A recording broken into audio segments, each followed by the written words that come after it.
என்று நீங்கள் தேடி பார்த்தால் வல்ல அல்லாஹ் சொல்கிறான், தராஹும் ருக்கஅன் சுஜ்ஜத யப்தகூன ஃபضலம் மினல்லாஹி வரிதுவானா. அல்லாஹுடைய திருப்பொருத்தத்தையும் அவனுடைய திருப்தியையும் தேடியவர்களாக நீங்கள் அந்த சஹாபா தோழர்களை சஜிதா செய்தவர்களாக, ருக்கு செய்தவர்களாக காணுவீர்கள். தொழுகையில் அவர்கள் அதிகப்படியான நேரங்களை செலவு செய்வதை நீங்கள் பார்ப்பீர்கள் என்று அல்லாஹ் சொல்லிவிட்டு, சீமாஹும் ஃபி உஜூஹிஹிம் மின் அஸரி சுஜூத், அல்லாஹுவை வணங்கி சஜிதா செய்து செய்து அவர்களின் நெற்றியிலே அதற்கான அடையாளம் இருக்கும் என்று அல்லாஹ் பதிவு செய்கிறார். இப்போ தொழுகையை வைத்துத்தான் சஹாபாக்களை அல்லாஹ் பிரதானமாக இந்த வசனத்திலே அடையாளப்படுத்துகிறான். இப்போ ஒரு மனிதனின் ஈமானின் அடையாளம் அவர் தொழுகையாளியாக இருப்பார் என்பதை நபிகள் பெருமானார் ஸல்லல்லாஹு அலைஹி வஸல்லம் அவர்கள் நமக்கு எடுத்து காட்டுகிறார்கள். ஒரு தொழுகையாளிக்கு பெருமானார் ஸல்லல்லாஹு அலைஹி வஸல்லம் கொடுத்த மரியாதை என்ன? எல்லோரையும் போன்று ஒரு தொழுகையாளியை ரசூலுல்லாஹி ஸல்லல்லாஹு அலைஹி வஸல்லம் பார்த்தார்களா? அந்த மரியாதையை பெறுவதற்கு தகுதி உள்ளவர்கள் நாமாக மாற வேண்டும் என்றால் நம்மிடத்தில் எப்படி இந்த தொழுகையின் முக்கியத்துவம் இருக்க வேண்டும் என்பதை பற்றித்தான் சில விஷயங்களை நாம் இந்த வார ஜும்மாவிலே பார்க்க இருக்கிறோம். புகாரி முஸ்லிமிலே பதிவாக இருக்கக்கூடிய ஒரு ஹதீஸ், அபூ சயீதுல் குத்ரி ரலியல்லாஹு அன்ஹு அவர்கள் அறிவிக்கிறார்கள், ரசூலுல்லாஹ் ஒரு நாள் போரிலிருந்து கிடைக்கப்பட்ட கனீமத் பொருட்களை பங்கிட்டு கொடுத்து கொண்டிருந்தார்கள். அப்பொழுது அந்த எதிரிலே இருந்த பங்குகளை வாங்கி கொண்டிருந்த அந்த அணியிலே இருந்த ஒருவர் எழுந்து, யா ரசூலல்லாஹ் இத்தகில்லாஹ், அல்லாஹ்வின் தூதரே நீங்க அல்லாஹ்வை பயந்துக்குங்க, சரியா பங்கு வைங்க. பங்கு வைக்கிற விஷயத்தில் கூட்டி குறைச்சி தெரிஞ்சவங்களுக்கு ஒரு மாதிரி தெரியாதவங்களுக்கு ஒரு மாதிரி அப்படிலாம் செஞ்சிடாதீங்க, அல்லாஹ்வை பயந்துக்குங்க அப்படின்னு சொன்னார். ஸல்லல்லாஹு அலைஹி வஸல்லம் பதிலுக்கு சொன்னார்கள், அவலஸ்து அஹக்க அஹ்லில் அர்தி அன் யத்தகில்லாஹ், இந்த உலகத்தில் இந்த பூமிக்கு மேலே என்னை விட அல்லாஹ்வை பயப்படுற ஒரு ஆள் வேற யாரும் உண்டா?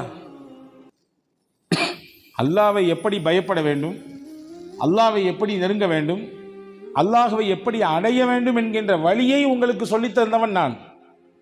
நானா அல்லாஹ்வை பயப்படாமல் இப்படி மாறு செய்து விடுவேன்? நானா அல்லாஹ்வை அஞ்சாமல் ஒருவருக்கு கூட்டியும் இன்னொருவருக்கு குறைத்தும், ஒருவருக்கு பார்த்தும் இன்னொருவருக்கு பார்க்காமலும் செய்து விடுவேன் என்று ரசூலுல்லாஹ் அந்த விஷயத்தை சொன்னாங்க.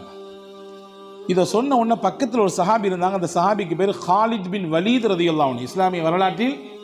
இஸ்லாமிய வரலாற்றில் சஹாபாக்களினுடைய அந்த வரலாறுகளை எல்லாம் வாசித்தவர்கள் நிச்சயமாக ஹாலித் பின் வலீத் ரலியல்லாஹு பற்றி தெரிந்திருக்கும். வீரத்தின் விளைநிலம் அவர். எக்கச்சக்கமான போர்க்களத்திற்கு தளபதியாக போய் போரின் வெற்றிக்கு காரணமாக ஆனவரும் அவரை. அல்லாஹ் ஆக்க வைத்தான், அவரை கொண்டு இல்லை, அல்லாஹ் அவரை வைத்து வெற்றியை கொடுத்தான் என்பதுதான் மூமினான மக்கள் நாம் பார்க்க வேண்டிய பாடம். அவங்க சொன்னாங்க, கோபத்தில் போய் சொன்னாங்க, யா ரசூலுல்லாஹ் உங்க மேலே ஒருத்தர் சந்தேகப்படுறாரு, உங்களை அல்லாஹ்வை பயந்துங்க பார்த்து நீங்க செய்யுங்க அப்படின்னு சொல்றாருன்னா எப்படி பெரிய துணிச்சல் இருக்கும் அவருக்கு. அனுமதி கொடுங்க, தலை எடுத்துறேன், அனுமதி கொடுங்க. உங்க மேல ஒருத்தர் கரை வைக்கிறாருன்னா அப்ப அவருடைய உள்ளத்துல ஏதோ ஒரு கோளாறு இருக்கு போல தெரியுது, அனுமதி தாங்க, தலை எடுக்கிறேன். ஹதீஸ்ல வருது, ரசூலுல்லாஹ் சொன்னாங்க, லஅல்லஹு அன் யகூன யுஸல்லி, அவர் தொழுகையாளியாக இருக்கலாம், விட்டுருங்க வேண்டாம். அவர் தொழுகையாளியாக இருக்கலாம், தொழுகிற பழக்கம் அவருக்கு இருக்கலாம். எனவே இப்படி சொல்லியிருந்தாலும் அந்த தொழுகையின் மூலமாக அல்லாஹ் அவருக்கு மன்னிப்பை தரட்டும், அவர் தொழுகிற தொழுகை அவரை மன்னிக்கட்டும். நீங்கள் ஏன் அடாதடியான முடிவெடுக்க வேண்டும், வேண்டாமே விட்டுவிடுங்கள் என்று சொன்னார்கள். தொழுகையாளிக்கு பெருமானார் கொடுத்த மரியாதை ஹதீஸிலே வருகிறது. அபூ ஹைஸமில் இப்னு தைஹானுல் அன்சாரின்னு ஒரு சஹாபி, இப்னு மாஜாவில் வரக்கூடிய ஒரு ஹதீஸ் இது. இந்த சஹாபி வீட்டுக்கு ரசூல் ஸல்லல்லாஹு அலைஹி வஸல்லம் 3 சஹாபாக்கள், அதாவது ரசூலுல்லாஹ், அபூபக்கர் நாயகம், உமர் நாயகம் சேர்ந்து போறாங்க. ஒரு பகல் நேரம், கடுமையான வெயில், உஷ்ணம். அன்னைக்கு பார்த்து ரசூலுல்லாஹ் காலிலேருந்து எதுவுமே சாப்பிடலை. மற்ற வந்த சஹாபாக்களும் 2 பேரும் சாப்பிடல. உச்சகட்டமான பசியில போன உடனே இந்த அபூ ஹைஸம் சஹாபி, நிறைய தோட்டம் துறவுகள்லாம் அவருக்கு உண்டு. அந்த தோட்டங்களில் கிடைக்கக்கூடிய பழங்களும் ரொம்ப அற்புதமா இருக்கும். அவர் என்ன செஞ்சாரு, தான் வீட்டுக்கு ரசூலுல்லாஹ் வந்திருக்காங்கன்னு சொல்லிட்டு நேரா அவங்கள கூட்டிட்டு போய் மதீனாவிலே ரொம்ப பிரபலமான தோட்டம் அவருக்கு சொந்தமாக இருந்தது. அந்த தோட்டத்தினுடைய நடுப்பகுதியில் அழகான கார்பெட் விரிச்சு அதில் உட்கார வச்சு அந்த தோட்டத்திலிருந்து ஊறக்கூடிய அற்புதமான சுனை ஊட்டு நீர் அதை கொண்டு வந்து வச்சார். அவருடைய தோட்டத்தின் அற்புதமான பழங்களை பறித்து கொண்டு வைத்தார். ரசூலுல்லாஹ் இதை சாப்பிடுங்க, இந்த தண்ணியை குடிங்க, கொஞ்ச நேரத்தில் உணவு தயாராகிவிடும், உங்களுக்கு கொண்டு வந்து கொடுக்கிறேன். இவரே தான் ஓடுறார், அவருக்கு ஹெல்ப்புக்கெல்லாம் யாரும் இல்லை. போனார், வேக வேகமாக போய் வீட்டில் மனைவிட்டு சொல்லி சாப்பாடு ரெடி பண்ணார், கொண்டு வந்து ரசூலுல்லாஹ் கொடுத்தார். ஸல்லல்லாஹு அலைஹி வஸல்லம் வந்த சஹாபாக்கள் இருவரும் அபூபக்கர் நாயகமும் உமர் நாயகமும் திருப்தியாக சாப்பிட்டாங்க. சாப்பிட்டு முடித்த உடனே ரசூலுல்லாஹ் கேட்டாங்க, உங்கள் இவ்வளோ பெரிய தோட்டம் துறவுலாம் இருக்குது, வீட்டில் உங்களுக்கு ஹெல்ப் பண்ணுறதுக்கு யாரும் ஹாதிமீன்கள்லாம் இல்லையா, யாராவது உங்களுக்கு பணியாளர்கள்லாம் இல்லையா? இல்லை யாரும் சொல்லலாம். சரி, நீங்கள் எங்களுக்கு செஞ்ச இந்த உபகாரத்துக்கு உங்களுக்கு நான் ஏதாவது கைமாறு செய்யணும், ஏதாவது பிரதி உபகாரம் செய்யணும். மதீனாவுக்கு வாங்க, நம்ம மஸ்ஜிதுக்கு வாங்க, அடிமைகள் யாராவது வந்தார்கள் என்றால், கைதிகள் யாராவது கிடைத்தார்கள் என்றால் உங்களுக்கு நான் தர்றேன் அப்படின்னு சொன்னாங்க. இவரும் கொஞ்ச நாளைக்கு பின்னாடி யதார்த்தமாக மஸ்ஜித் நபவிக்கு போக ரசூலுல்லாஹ் அந்த பழைய உபகாரத்தை ஞாபகத்தில் வச்சுட்டு, பசியோடு வந்தவருக்கு உணவு கொடுத்தவராச்சே, கடுமையான பசியிலையும் பதட்டத்திலையும் வந்த நபிக்கும் நபி தோழர்களுக்கும் உணவளித்தவராச்சே, கூப்பிட்டு அன்னைக்கு திருப்தியான ஒரு உணவு கொடுத்தீங்க, ஏதாவது உங்களுக்கு கொடுக்கணும். கைதிகள் வந்திருக்கிறாங்க, யாராவது இந்த பாருங்க 2 பேர் இருக்கிறாங்க, உங்களுக்கு யார் வேணுமோ சூஸ் பண்ணிக்கங்க, நீங்களே எடுத்துக்கங்க அப்படின்னு சொன்ன உடனே அவரு சொன்னாரு, நீங்க சூஸ் பண்ணி எனக்கு ஒரு ஆளை தாங்க, எனக்கு வேணும் பணியாளர், நீங்களே அதை சூஸ் பண்ணுங்க, எனக்கு தாங்கன்னு கேட்ட உடனே ஸல்லல்லாஹு அலைஹி வஸல்லம் 2 பேரில் ஒருத்தரை கூப்பிட்டு இவரை கூட்டி போங்க, இவர் நல்லா உங்களுக்கு பணியெல்லாம் செய்வார், வேலையெல்லாம் செஞ்சு கொடுப்பாரு அப்படின்னு சொல்லிட்டு சொன்னாங்க. ஹுத் ஹாதா ஃபஇன்னி ரஅய்துஹு யுஸல்லி வஸ்தௌசி பிஹி மாரூஃபா. 2 பேரில் இவரை நான் உங்களை சூஸ் பண்ணி தர்றேன், இவர் தொழுகையாளி, நான் அதை பார்த்துருக்கேன், அவர் தொழுகிறத நான் பார்த்துருக்கேன், எனவே இவர்கிட்ட நல்ல முறையில் நடந்துக்குங்க, நல்ல முறையில் நடந்துக்குங்க. உங்களுக்கு பணியாளர் என்பதினாலே அதை எல்லாத்தையும் விட பெரிய அந்தஸ்து அவருக்கு இருக்கு. அல்லாஹ்வுக்கு முன்னாடி வணங்கக்கூடியவர், தொழக்கூடியவர், தொழுகையை மிஸ் பண்ணக்கூடிய ஆள் கிடையாது, ரொம்ப பேணுதலாக தொழுகையை நிறைவேற்றக்கூடியவர். எனவே உங்கள்கிட்ட வேலை பார்க்குறான்றதுக்காண்டி கொஞ்சம் வரம்பு மீறி நடந்துட வேண்டாம் அப்படின்னு சொல்லி அனுப்புனாங்க. ஹதீஸில் வருது, இந்த சஹாபி நேரபி மனைவிட்ட சொன்னாங்க, ரசூலுல்லாஹ் அன்பளிப்பாக ஒருத்தரை கொடுத்துருக்காங்க, ஒரு வேலையாளர் கொடுத்துருக்காங்க, பணியாளரை கொடுத்துருக்காங்க, ஒன்றை சொல்லி அனுப்புனாங்க, அவர் தொழுகையாளியாமா, அவர் விஷயத்தில் நல்ல விதமாக நடந்துக்கணுமாமா. அந்த அம்மா சொன்னாங்க, அதெல்லாம் நடந்துக்கலாம், அப்புறம் பார்த்துக்கலாம், முதல்ல நம்ம வீட்டு வேலையை பார்க்க சொல்லுங்க அப்படின்னு சொல்லலை. அந்த அம்மா சொன்னாங்க, நபி நல்ல விதமாக நடக்க சொன்னாங்களா? ஆமாம், நபி நல்ல விதமாக நடக்க சொன்னால் ஆக சிறப்பாக நடக்கணும். நான் சொல்லட்டுமா என்ன செய்யலாம்னு சொல்லி அந்த அம்மா கேட்டாங்க. கணவர் அபுல் ஹைதம் சொன்னார், சொல்லுங்களேன். அந்த அம்மா சொன்னாங்க, இவரை அல்லாஹ்விற்காக வேண்டி உரிமையிட்டு விடுவோம் என்றால் நபி நல்ல விதத்தில் நடக்க சொன்னார்கள், இதை விட நாம் எப்படி நல்ல விதத்தில் நடப்பது? அவரை நாம் அடிமையாக வைத்திருக்க வேண்டாம், ஒரு தொழுகையாளி என்று சொல்லி ரசூலுல்லாஹ் நல்ல விதமாக நடக்க சொன்னார்களே, எனவே அவரை நாம் உரிமையிட்டு விடலாம், அவர் சுதந்திரமாக செல்லட்டும், என்ன பணிகள் வேண்டுமானாலும் செய்யட்டும், நம்மிடத்தில் கீழே இருந்து வேலை செய்ய வேண்டிய தேவையில்லை, ஏனென்றால் அவர் தொழுகையாளி, ரசூலுல்லாஹ் நல்ல விதமாக நம்ம நடந்து சொல்லியிருக்காங்க, இதுதான் நாம் செய்யக்கூடிய நல்ல விதம். தொழுகையாளிக்கு ரசூலுல்லாஹ் கொடுத்த மரியாதையை கவனிக்க வேண்டும். நம்ம எல்லாத்துக்குமே தெரியுங்க, நாம் பலமுறை ஓதி கேட்ட வசனங்கள் தான். இஸ்தாயினு பிஸ்ஸப்ரி வஸ்ஸலா, ஈமான் கொண்ட மக்களே, அல்லாஹ்விடத்தில் நீங்கள் தொழுகையை கொண்டும், ரெண்டாவது என்னது, பொறுமையை கொண்டும் உதவியை தேடுங்கள். இப்போ நான் என்னைய பார்த்து கேட்குறேன், நீங்கள் எல்லாம் உங்களை பார்த்து கேளுங்க, நான் உங்களை பார்த்து கேட்க மாட்டேன். நான் எத்தனை முறை தொழுது அல்லாஹ்வுடைய உதவியை வாங்கியிருக்கிறேன், நான் எத்தனை முறை என்னுடைய கஷ்டத்தின் சமயத்தில் தொழுது அந்த கஷ்டத்தை போக்க வைத்திருக்கிறேன், நான் எத்தனை முறை என்னுடைய நெருக்கடியை என் தொழுகையின் மூலமாக நீக்கி இருக்கிறேன், நான் எத்தனை முறை என்னுடைய கடினமான தேவையின் சமயத்திலே என் தொழுகையின் மூலமாக அந்த தேவையை பூர்த்தியாக்கி இருக்கிறேன். முதல்ல அதை எத்தனை முறை செஞ்சிருக்கேன்னு கேட்கணும். ரெண்டாவது கேள்வி, நான் அத்தனை தடவை தொழுகிறேனே, என் தொழுகை அந்த அளவுக்கு வேல்யூவா இருக்குதா, அந்த அளவுக்கு வெயிட்டா இருக்குதா அப்படிங்கிறதையும் கேட்கணும். இப்னு கஸீர் ரஹிமஹுல்லாஹ் மிகப்பெரிய ஆய்வாளர். அவர்களுடைய நூல்கள் நம்முடைய நூலகத்தில் இருக்கிறது. ஒவ்வொருவரும் நிச்சயமாக வாசிக்க வேண்டிய புத்தகங்கள் அது முதன்மையானது. கேட்டால் வரலாறை பற்றி, ஹிஸ்டரியை பற்றி, இஸ்லாமிய வரலாற்றை கொஞ்சம் மேலோட்டமாக தெரிய வேண்டும், கொஞ்சம் ஆழமாக தெரியணும்னு ஆசைப்பட்டாங்கன்னா அந்த நூலை படிக்கணும். எல்லா மொழிகளிலும் வந்திருக்கிறது, ஆங்கிலத்திலும் இருக்கிறது, தமிழிலும் இருக்கிறது, அரபியிலும் இருக்கிறது. அல் பிதாயா வன் நிஹாயா அந்த நூலில் ஒரு செய்தி சொல்றாங்க. சஹாபாக்கள் ஒரு சஹாபி இருந்தாங்க. அந்த சஹாபிக்கு பேரு அலா இப்னுல் ஹதரமி.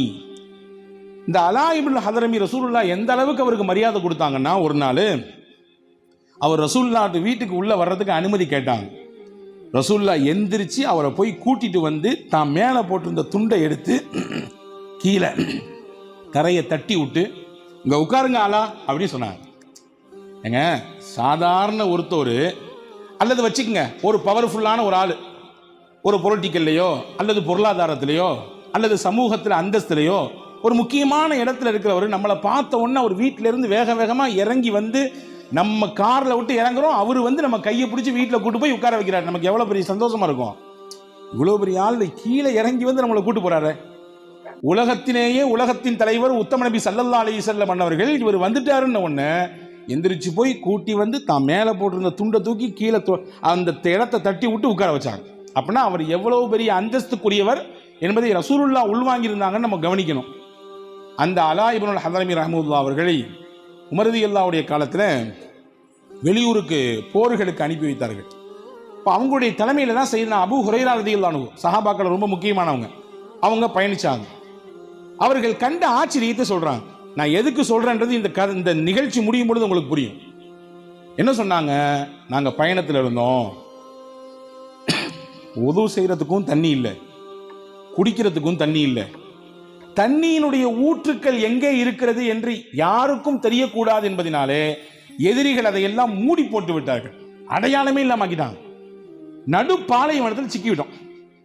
நடுப்பாலைவனத்தில் சிக்கிவிட்டோம். எந்த அளவிற்கு எங்களுக்கு உள்ளத்தில் எண்ணம் ஏற்பட்டு போனதென்றால், தண்ணி இல்லாம நம்ம மௌத்தை சந்திக்க போறோம், அந்த அளவுக்கு நெருக்கடி ஆகி போச்சு. பாலைவனத்தின் சூடும் அங்கே தாகம் ஏற்பட்டால் அந்த நிலையையும் நீங்கள் கற்பனை செய்து கொள்ள வேண்டும். நம்மள நிறைய பேருக்கு உச்சபட்சமான தண்ணீர் தாகம் என்பதெல்லாம் நோன்பு திறக்கிற அந்த நேரத்தில் உணரக்கூடிய விஷயங்கள் மட்டுமே. ஆனால் உள்ளபடியே ஒருவருக்கு தாகத்தின் உச்சநிலை என்னவாகும் என்றால் அதற்குரிய விளக்கமாக நாம் இந்த ஹதீஸை பார்க்கலாம். சொல்றாங்க அபூ ஹுரைரா ரலியல்லாஹு அன்ஹு, தாகத்தினால மௌத்து வந்துருமோன்னு அச்சப்பட்டோம். இப்போ தளபதியிட்ட போய் சொன்னா அலா இப்னுல் ஹதரமிட்ட, தண்ணி இல்லைங்க, குடிக்கிறதுக்கும் இல்லை, உது செய்யறதுக்கும் இல்லை, கால்நடைகளுக்கு புகட்டுவதற்கும் இல்லை, என்னமும் செய்ய முடியாது. அடுத்து தண்ணி இல்லாமல் அடுத்த ஸ்டெப்பை எடுத்து வைக்க முடியாது. அது ஒரு மாலை நேரம், மகரீபின் தொழுகை ஜமாத்தாக தொழுதோம். தொழுது முடித்து விட்டு அடுத்து எந்திரிச்சு அலா இப்னுல் ஹதரமி 2 ரக்காய் தொழுதாங்க. நீங்க கவனிக்கணும், நீங்களும் 2 ரக்காய் தொழுகிறீங்க, நானும் தொழுகிறேன். ஒவ்வொரு நாளும் 2 இல்லை 20 கூட நம்மள நிறைய பேர் தொழுகிறோம். ஆனா அந்த வெயிட் இருக்கா அந்த தொழுகையில அப்படிங்கிறத நீங்களும் நானும் எனக்குள்ளேயே நான் கேட்டுக்கொள்ள வேண்டும். என் மனசாட்சிக்கே நான் சொல்ல வேண்டும், என் நிலை என்னவாக இருக்கிறது என்பதை நானே கேள்விக்கு உட்படுத்திக் கொள்ள வேண்டும். 2 ரக்காய் தொழுதான். அபூ ஹுரைரா ரலியல்லாஹு சொல்றாங்க, தொழுது முடிச்சுட்டு கையை தூக்குனாங்க. கையை தூக்கி சொன்னாங்க, யா அல்லாஹ், உன் பாதையில் நாங்கள் பயணிக்கிறோம், தண்ணீர் இல்லாமல் இப்போது தடைபட்டு நிற்கிறோம், நீ தான் எங்களுக்கு தண்ணீரை கொடுக்க வேண்டும் அப்படின்னு சொல்லிட்டு அந்த கையை கீழே போடுறதுக்கு உள்ளார, அபூ ஹுரைரா ரலியல்லாஹுவோட வார்த்தை, கையை கீழே போடுறதுக்கு உள்ளார கொட்டோ கொட்டென்று மழை கொட்டியது. எந்த அளவுக்கு மழை என்றால், நாங்கள் இருக்கும் பகுதியில் மட்டுமே மழை பெய்தது, சுத்தி எந்த இடத்திலுமே மழை இல்லை. நாங்கள் எந்த இடத்தில் இருந்தோமோ அங்கே மட்டும் வானிலிருந்து மழை பொழிந்தது. நாங்கள் குடித்தோம், எங்கள் பாத்திரங்களிலே நிரப்பிக் கொண்டோம், எங்களுடைய கால்நடைகளுக்கு புகட்டினோம். அதற்கு பிறகு அந்த இடத்தை விட்டு நகர்ந்து போய்விட்டோம். எங்கள் பயண குழுவிலே ஒருவர் அங்கிருந்து வெளியான பின்னாடி ஜாமான அங்கே ஏதோ வச்சுட்டு வந்தார், அந்த மழை பெஞ்ச இடத்துல போய் எடுக்கலாம்னு சொல்லி ரிட்டர்ன் வந்தார். போன பின்னாடி மழை பெய்ததற்கான சொட்டோண்டு அடையாளம் கூட அங்கே இல்லை. வந்து சொன்னார், சொட்டோண்டு அடையாளம் கூட மழை பெய்ததற்கான எந்த அடையாளமே இல்லை என்று அவர் வந்து சொன்னார். அன்பர்களே, இதுதான் தொழுகையின் மூலமாக பெறக்கூடிய உதவி என்பது. தொழுகையின் மூலமாக நீங்கள் உதவி தேடுங்கள் என்று குர்ஆன் சொல்லுகிறது என்றால் உண்மை, அது சத்தியம். அது அப்படின்னா என்னது அர்த்தம்? தொழுதா கிடைக்கும்னு அர்த்தம்.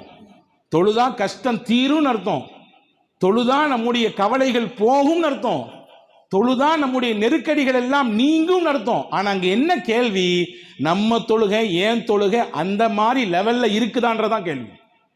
ஹஜ்ரத் அலா இப்னுல் ஹதரமி ரலியல்லாஹுவின் தொழுகை அப்படி இருந்தது.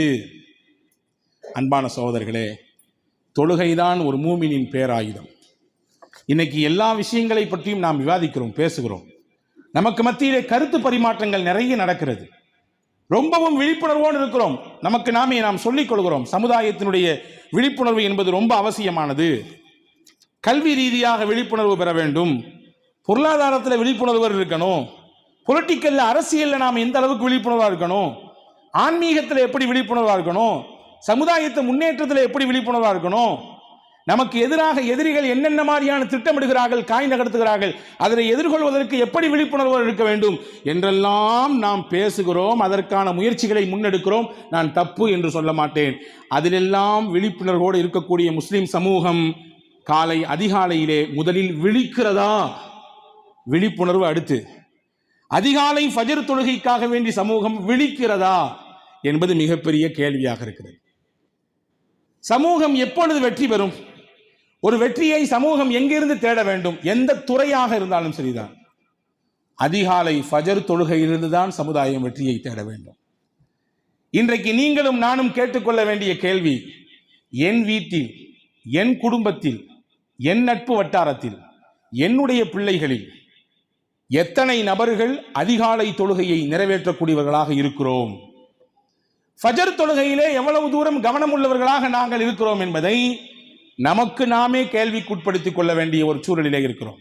அன்பான சகோதரர்களே, எந்த நாள் ஒவ்வொரு மஸ்ஜிதுகளிலும் அந்த மஸ்ஜிதை சார்ந்திருக்கக்கூடிய இளைஞர்கள் எல்லாம் அதிகாலை ஃபஜர் தொழுகையிலே முதல் சஃபிலே வந்து நிற்கிறார்களோ, எந்த நாள் காலையிலே வீடுகளிலே இருக்கக்கூடிய பெண்கள் எல்லாம் எழுந்து குளித்தோ அல்லது ஒது செய்துவிட்டோ முசல்லாவை போட்டு ஃபஜரை தொழுவதற்கு ஆயத்தப்பட்டு விட்டார்களோ, எந்த நாள் காலை ஃபஜர் தொழுகையிலே பெரியவர்களுக்கும் சிறியவர்களுக்கும் இடையிலே போட்டி நடந்து பள்ளிவாசலை நோக்கி அதிகாலை ஃபஜரை தொழுவதற்கு வருகிறார்களோ, நீங்கள் குறித்து வைத்துக் கொள்ளுங்கள். நான் வேண்டுமானாலும் உங்களிடத்திலே சவால் விடுகிறேன், அந்த நாள் தான் முஸ்லிம்களை கண்டு உலகமே அச்சப்படுகிற, அதாவது அச்சப்படுகிறன்னா நீங்க தப்பா புரிஞ்சக்கூடாது, பயங்கரவாதிகள் அப்படிலாம் இல்லை, முஸ்லிம்களை வீழ்த்த முடியுமா என்று அச்சப்படுகிற ஒரு சூழலை அல்லாஹ் உருவாக்கி தருகிற நாள். ஏனென்றால் ஃபஜரின் மூலமாகத்தான் உம்மத்திற்கு வெற்றியை ரசூலுல்லாஹி ஸல்லல்லாஹு அலைஹி வஸல்லம் வாங்கி கொடுத்தாங்க. இன்னைக்கு எல்லா மஸ்ஜிதுகளிலும் மற்ற வக்துகளுக்கு கொஞ்சம் முன்ன பின்ன இருந்தாலும் ஃபஜர் என்றால், அதிகாலை தொழுகை என்றால் சில முக்கியமான நபர்கள் அல்லது வயதிலே மூத்தவர்கள் மட்டும் வந்து தொழுவதற்கான ஒரு தொழுகை என்பது போன்று உண்டான ஒரு பார்வை சமூகத்தில் இருக்கிறது. அது உள்ளபடியே ஆரோக்கியமற்றது.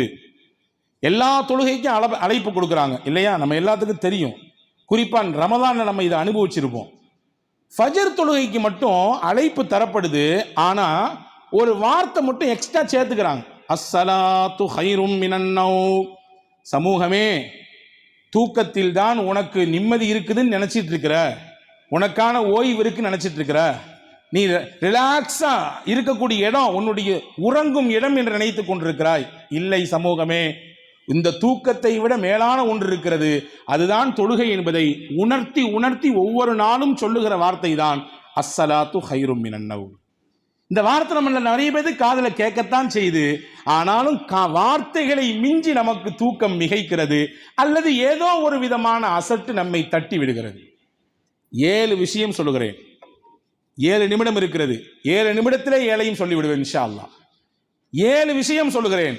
இந்த 7 விஷயமும் உங்களை இன்ஷா அல்லாஹ் நாளையிலிருந்து ஃபஜர் தொழுகைக்கு உரிய நபராக, ஃபஜரை நிறைவேற்றக்கூடிய நபராக, உங்களை என்று நான் சொல்லி என்னை பெருமைப்படுத்திக் கொள்ளவில்லை, என்னையும் உங்களையும் சேர்த்தே சொல்லுகிறேன், நம் எல்லோரையும் ஃபஜரை நிறைவேற்றக்கூடியவர்களாக மாற்றி தரும் இன்ஷா அல்லாஹ். 1, ஹஜ்ரத் ரசூலுல்லாஹி ஸல்லல்லாஹு அலைஹி வஸல்லம் சொன்னார்கள், ஃபஜர் தொழக்கூடிய நபருக்கு அல்லாஹ் கொடுக்கக்கூடிய மரியாதை என்ன தெரியுமா? பஷ்ஷிரில் மஸ்ஸாஈன ஃபில் துலமி இலல் மசாஜித் பின்னூரி தாமி யௌமல் கியாமா. மறுமை நாளிலே எல்லாரும் அல்லாஹ்க்கு முன்னாடி வருவாங்க, எல்லாரும் அல்லாஹ்க்கு முன்னாடி வருவாங்க. ஆனா சில மனிதர்கள் மட்டும் பெரிய வெளிச்சத்தில் வருவாங்க. பெரும் பேரொளி அவர்கள் வரும்பொழுது அப்படி அங்கிருந்து இங்கிருந்து டார்ச் வச்சு அடிச்சா எப்படி இருக்குமோ, நல்ல ஒரு பவர்ஃபுல்லான லைட்டை போட்டு கொடுத்து அவரை வரவேற்றா எப்படி இருக்குமோ, அந்த மாதிரி பெரிய வெளிச்சத்தை கொண்டு அவர் வரவேற்கப்படுவார். யாருங்க இவர் வரும்பொழுது இவ்வளவு பெரிய வெளிச்சம், இவ்வளவு வெளிச்சமாக இருக்கிறது யார் இவர் என்று கேட்கும் பொழுது சொல்லப்படும், இவர்தான் இருளிலே எழுந்து அதிகாலை ஃபஜர் தொழுகைக்கு பள்ளிவாசலுக்கு போனாரு. அவர் ஊர்ல இருக்கும்போது ராத்திரி நடந்து போனார்ல, காலை இருள் தானே, அந்த இருளிலே நடந்து பள்ளிவாசலுக்கு போனாரே, அல்லது வாகனத்திலே பள்ளிவாசலுக்கு போனாரே, அந்த இருளுக்கு பகரமாக அல்லாஹ் இங்கே உலக மக்கள் எல்லாம் கூடியிருக்கக்கூடிய இடத்திலே வெளிச்சத்தை கொடுத்து அவரை கண்ணியப்படுத்துகிறான். எல்லாரும் ஆச்சரியமா பார்ப்பாங்க. ஃபஜர் தொழுகையை தொழக்கூடியவருக்கு அல்லாஹ் கொடுக்கக்கூடிய முதல் வெகுமதி என்ன? நாளை மறுமையிலே தனியாக அவரை அடையாளப்படுத்துவான். ஒன்று. இரண்டாவது, ஹதரத் ரசூலுல்லாஹி ஸல்லல்லாஹு அலைஹி வஸல்லம் முஸ்லிம் ஷரீஃபிலே பதிவாக இருக்கிறது, எவரொருவர் இஷா தொழுகையை ஜமாத்தோடு தொழுகிறாரோ, ரசூலுல்லாஹ் சொன்னாங்க, ஃபகஅன்னமா காம நிஸ்ஃபல் லைல், இரவின் பகுதியை நின்று வணங்கிய மக்கள் கூட்டத்திலே அவரை அல்லாஹ் சேர்த்து விடுவான். அடுத்து ஒரு வார்த்தை சொன்னாங்க, ஒமன் சல்லல் ஃபஜர பில் ஜமாஅத்தி ஃபகஅன்னமா காமல் லைலி குல்லஹ், யார் ஃபஜர் தொழுகையை தொழுகிறாரோ, ஒரு வார்த்தையை சேர்த்துக்கிட்டாங்க ரசூலுல்லாஹ், ஜமாத்தாக தொழுகிறாரோ இரவெல்லாம் நின்று வணங்கி நன்மை அல்லாஹ் தந்துடுறான். இப்போ ஃபஜர் தொழுதால் முதல்ல என்ன, கியாமத்தில் அல்லாஹ் நம்மளை தனியாக அடையாளப்படுத்துவான். ரெண்டாவது என்ன விஷயம், இரவெல்லாம் நின்று வணங்கிய நன்மையை முழுசாக அல்லாஹ் தந்து விடுவான். எங்க நீங்க யோசிச்சு பாருங்க, நம்ம வாழ்க்கையில் ராத்திரி முழுக்க டெய்லி நின்று தொழ முடியுமா? அதில் வருஷத்தில் ஒரு நாள் 27, அதில் நிற்கிறதே பெரிய பாடாக இருக்குது. அதுவே அசையிலு ஒசந்தல்லுன்னு போய்கிட்டு இருக்குது இல்லையா? வருஷம் முழுக்க எப்படி முடியும்? வருஷம் முழுக்க உங்களால் பெற முடியும். வருஷம் முழுக்க இரவெல்லாம் நின்று வணங்கிய காய் மீன்களுடைய பட்டியலில் உங்களால் சேர முடியும். ஒன்றை மட்டும் செஞ்சால் போதும், ஃபஜரை மட்டும் தொழுதா போதும். அல்லாஹ்வுடைய மகத்தான அருள் எவ்வளோ பெருசு பார்த்தீங்களா? எவ்வளோ பெரிய கருணையான அல்லாஹ்.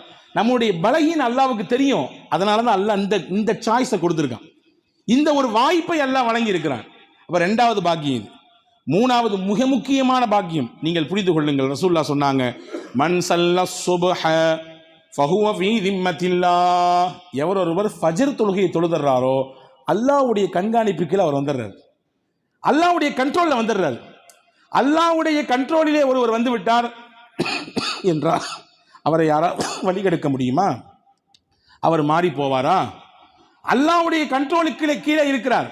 எனவே அவரை நீங்கள் யாரும் முறைத்துக் கொள்ளாதீர்கள், அவரை நீங்கள் வரம்பு மீறி நடந்து கொள்ளாதீர்கள் இடத்துல என்று நபிகள் நாயகம் ஸல்லல்லாஹு அலைஹி வஸல்லம் அவர்கள் நமக்கு அழகான முறையில் சொல்லி தந்தார்கள். அல்லாஹ்வுடைய பொறுப்புக்கு கீழே, அவனுடைய கண்காணிப்பு கீழே நாம் வருகிற வாய்ப்பை ஃபஜர் தொழுகை தான் பெற்றுத் தருகிறது. இது மூணாவது. நாலாவது, இன்னைக்கு நம்மள நிறைய பேரை வாட்டி வதச்சி கொண்டிருக்கக்கூடிய ஒரு பெரிய விஷயம் என்ன தெரியுமா? மன அழுத்தம், ஸ்ட்ரெஸ். ஏதாவது ஒரு ரூபத்தில் அந்த ஸ்ட்ரெஸ் இருந்துகிட்டே இருக்கு நிறைய பேருக்கு, சின்னதுல இருந்து பெரிய ஆட்கள் வரை இருக்குது. ரசூலுல்லாஹ் ஸ்ட்ரெஸ் இல்லாத வாழ்க்கை நீங்க லைஃப்ல நீங்க வந்து லீட் பண்ணணும்னு ஆசைப்பட்டீங்கன்னா டெய்லி ஃபஜர் தொழுங்கன்னு, டெய்லி நீங்க ஃபஜர் தொழுங்க, உங்களுக்கு சுறுசுறுப்பையும் அல்லாஹ் தருவான், ஒரு மனமழுத்தம் இல்லாத வாழ்வையும் அல்லாஹ் தருவான். ரசூலுல்லாஹி ஸல்லல்லாஹு அலைஹி வஸல்லம் சொன்னார்கள், இதஸ்தைகல மின் நௌமிஹி வதக்கரல்லாஹ் வதவல்லஅ வஸல்ல ஸுப்ஹ அஸ்பஹ நஷீதன் தய்யிபன் நஃப்ஸ், யார் அதிகாலையிலே எழுந்து அல்லாஹ்வை நினைவு கூறி ஒது செய்து சுபஹ் தொழுகையை நிறைவேற்றி விட்டாரோ அவர் அந்த காலை நேரத்தை சுறுசுறுப்பாக அடைவார். அன்றைய நாள் முழுக்க அவருடைய மனம் ரிலாக்ஸா இருக்கும், அமைதியாக இருக்கும். அவருக்கு நெருக்கடிகள் எல்லாம் பெருசாக ஒன்றும் செய்யாது, மன அழுத்தம் எல்லாம் அவரை பெரிதாக ஒன்றும் வாட்டி வதைக்காது என்று நபிகள் நாயகம் ஸல்லல்லாஹு அலைஹி வஸல்லம் சொன்னார்கள். அப்ப நாலாவது பெரிய முக்கியமான பலன் என்ன அப்படின்னா, சுறுசுறுப்போடும் சுறுசுறுப்பாக இயங்குவதற்கும் மனமழுத்தம் இல்லாத வாழ்க்கையை நாம் அனுபவிப்பதற்கும் ஃபஜர் தொழுகை நமக்கு வழிவகுக்கிறது. அஞ்சாவது முக்கியமான விஷயம் என்ன தெரியுமா? நம்ம எல்லாரும் அமல் செய்கிறோம். எதுக்கு அமல் செய்கிறோம்? எல்லாத்தையும் கேளுங்க, சொர்க்கத்துக்கு போகணும், சொர்க்கத்தின் சுகங்கள் அடையணும் இல்லையா? அந்த சொர்க்கத்தை உங்களுக்கு லேசாக பெற்றுத்தருகிற வழி என்ன தெரியுமா? மன் சல்லல் பர்தைனி தஹலல் ஜன்னா, முத்தஃபக்குன் அலைஹ், புகாரி முஸ்லிம் வந்திருக்கக்கூடிய ஹதீஸ். எவர் ஒருவர் 2 குளிர் தரக்கூடிய நேரத்திலே தொழுகையை சரியாக நிறைவேற்றி விட்டாரோ அவர் நிச்சயமாக சொர்க்கத்திற்கு போவார். உலகத்திலே ரசூலுல்லாஹ் முத்திர குத்துறாங்க சொர்க்கவாரி யாருன்னு. இஷாவையும் ஃபஜ்ரையும் யாரு சரியா தொழுதுட்டு வர்றாங்களோ நிச்சயம் அவங்களுக்கு சொர்க்கம் உண்டுன்றாங்க சொல்லலாம். இப்ப நீங்களும் நானும் கேட்டு பார்த்துக்கணும், நான் அந்த லிஸ்ட்ல இருக்கிறேனா, நான் இந்த லிஸ்டுக்குள்ள வந்துட்டேனா, என்னை ரசூலுல்லாஹ் சொர்க்கத்தை கொண்டு நன்மாராயம் சொல்லப்பட்ட நபர்களினுடைய பட்டியலில் சேர்த்துட்டாங்களா என்பதை நாம் தான் முடிவு செய்ய வேண்டும். ரசூலுல்லாஹி ஸல்லல்லாஹு அலைஹி வஸல்லம் சொன்னாங்க, இந்த ஹதீஸை தப்பா புரிஞ்சிடக்கூடாது, நீங்க வேற ஏதாவது தப்பா புரிஞ்சு விவகாரம் ஆயிடக்கூடாது. அஜரத்து சொல்லிட்டாங்க ஃபஜரும் இஷாவும் மட்டும்தான், இடையில ஃபுல்லா விட்டுற வேண்டியது அப்படின்னு. அப்படி இல்லை, ஒருவர் ஃபஜரையும் இஷாவையும் மிகச்சரியாக நிறைவேற்றினால் மற்ற வக்துகளை சரியா நிறைவேற்றுவார்னு அர்த்தம். அந்த ரெண்டு விஷயத்தையுமே ரொம்ப கரெக்டா இருக்கும் பொழுது மற்ற வக்துகளையும் ரொம்ப சிறப்பாக அவர் நிறைவேற்றுகிறார் என்று பொருள். அப்ப சொர்க்கத்தை அடைவதற்கான வழியாக பெருமானார் ஸல்லல்லாஹு அலைஹி வஸல்லம் ஃபஜர் தொழுகை ஆக்குறார்கள். ஆறாவது பலன் என்ன தெரியுமா? ஒவ்வொரு நாளும் நம்ம மலக்குகளை சந்திக்கிறோங்க. மலக்குகளை சந்திக்கிற இடம் என்ன தெரியுமா? ரசூலுல்லாஹி ஸல்லல்லாஹு அலைஹி வஸல்லம் சொன்னார்கள், ஃபஜர் தொழுகைன்னாங்க. நைட் ஷிஃப்ட்ல ஒரு டீம் வேலை பார்க்கும் உலகத்துல, அதே மாதிரி பகல் ஷிஃப்ட்ல ஒரு டீம் வேலை பார்க்கும். இவங்க அப்படியே ரிட்டர்ன் ஆகி மாறி போகக்கூடிய இடம் ஃபஜருடைய நேரம். ஃபஜருடைய நேரத்தில் நைட் ஷிஃப்ட்டை முடிச்சுட்டு மலக்குகள் டீம் அல்லாட்ட எல்லா ரிப்போர்ட்டையும் கொண்டு போகும். பகல் ஷிஃப்ட்டுக்கு வரக்கூடியவங்க வந்து இறங்குவாங்க.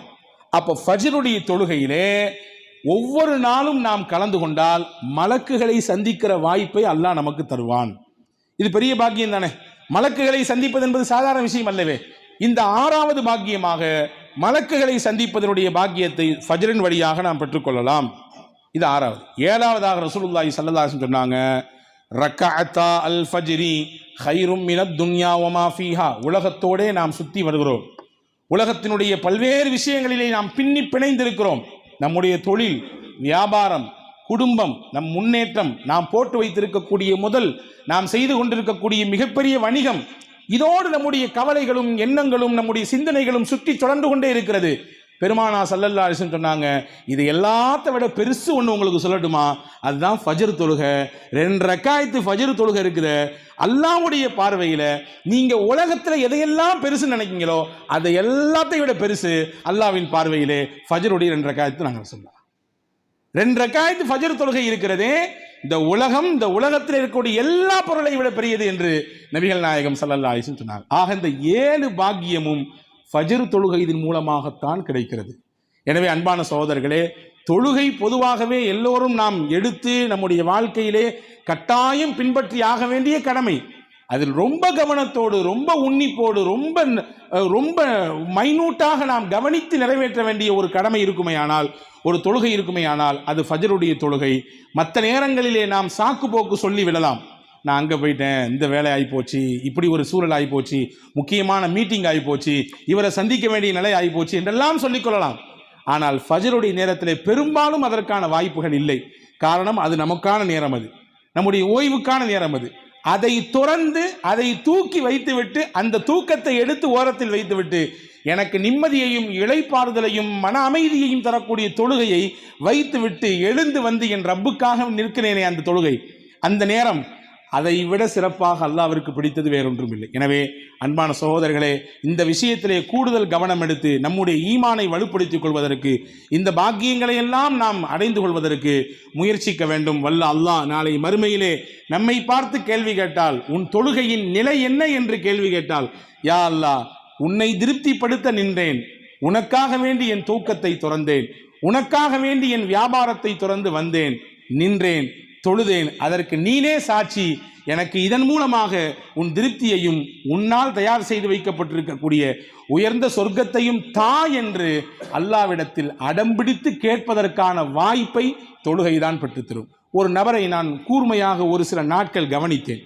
பள்ளிவாசலுக்கு அவர் தொழுகைக்கு வந்தார்.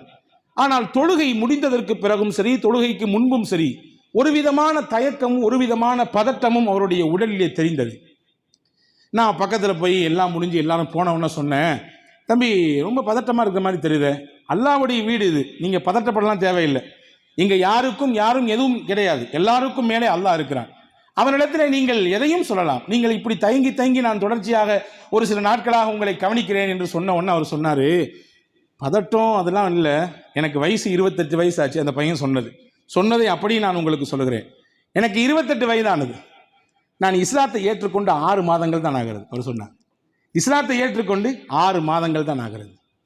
நான் ஒவ்வொரு நேர தொழுகைக்கு வரும் பொழுது இத்தனை ஆண்டுகள் என் வாழ்க்கையில் தொழாமல் தொலைத்து விட்டேனே என்ற கூச்சமும் வெட்கமும் என் ரப்புக்கு முன்னால் என்னை பதட்டமடைய செய்கிறது. என்னை படைத்தவனுக்கு முன்னால் என்னை கூனி குறுகச் செய்கிறது என்று அவர் சொன்னார். நான் நினைத்தேன் அவருக்கு பாடம் எடுக்கப் போகிறேன் என்று. ஆனால் அவர் எனக்கு பாடம் எடுத்துவிட்டு போய்விட்டார். யாரென்றே தெரியவில்லை.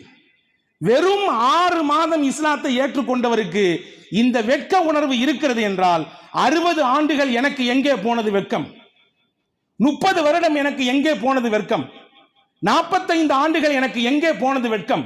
நாளை மறுமையிலே அல்லாவின் சன்னிதானத்திலே என்னை கூப்பிட்டு அப்துல் காதர், அப்துல்லா என்று அழைத்து நீ என்னை வணங்கவில்லையா என்று கேட்டால் எந்த முகத்தை வைத்துக்கொண்டு என் ரப்பிடத்திலே பதில் சொல்வேன் என்கின்ற கேள்வி அந்த பையனின் வழியாக, அந்த இளைஞனின் வழியாக நான் எனக்கும் உங்களுக்கும் சேர்த்து கடத்தி விட்டு செல்கிறேன். வல்ல அல்லாஹ் நம் எல்லோருக்கும் தௌஃபீக் செய்வானாக. உண்மையான மூமின்